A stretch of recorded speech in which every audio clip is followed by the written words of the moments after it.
these kind of buildings are functioning in regularity. How you just see the fire brigade headquarters is not even close distance. You can just see the fire headquarters. So after the fire has taken place and claimed 9 lives, administration is now going door to door, walking around and beating around the bush. Why it was not done earlier? Last 15 years we have seen what has happened, and now these 3 months we are witnessing the same happenings. So what is the change?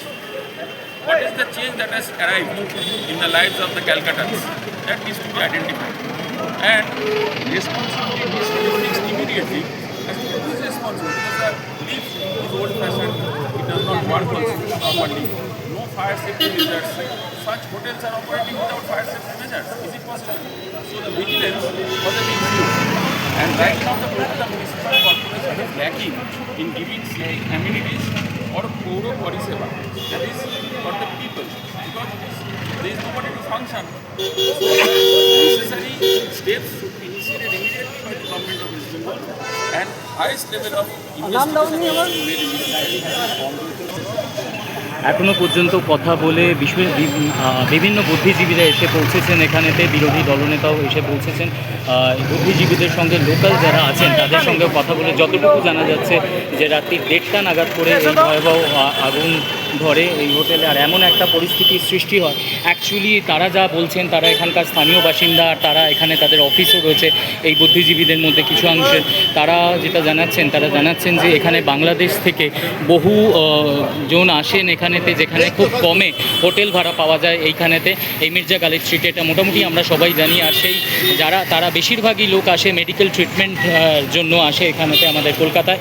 আর তাদের এইখানে এই medical treatment করাতে আসার জন্য গাদা বাংলাদেশ থেকে লোক আসে, যারা এখানেতে এই খুব কম দামে এখানেতে হোটেল পেয়ে যায়। আর যেসব হোটেলগুলো এখানেতে গড়ে উঠেছে একের পর এক, মির্জা গালিব স্ট্রিটে সব থেকে বেশি হোটেল অ্যান্ড রেস্টুরেন্ট আছে। আর যে হোটেলগুলো রয়েছে সেগুলো গায়ে লাগোয়া, মানে মধ্যিখানে কোনো জায়গা নেই, এরকমভাবে ঘিঞ্জি হোটেলের পরিবেশে যেখানে সমস্ত বাংলাদেশিরাই এখানেতে ভর্তি, তারা এসে এখানেই ওঠে। তাই জন্য এখানে রেটটা মানে তুলনামূলকভাবে অনেক কম রাখা হয়েছে, যেহেতু এখানে প্রচুর জন আশেপাশে, মানে পাশে অলিতে গলিতে হোটেল, তাই জন্য এখানে হোটেলের ভাড়াও খুব কম। তাই জন্য বাংলাদেশিরা এসে এখানে ট্রিটমেন্টের জন্য তারা এখানে এসে পৌঁছায়, তারা এখানে এসে থাকে।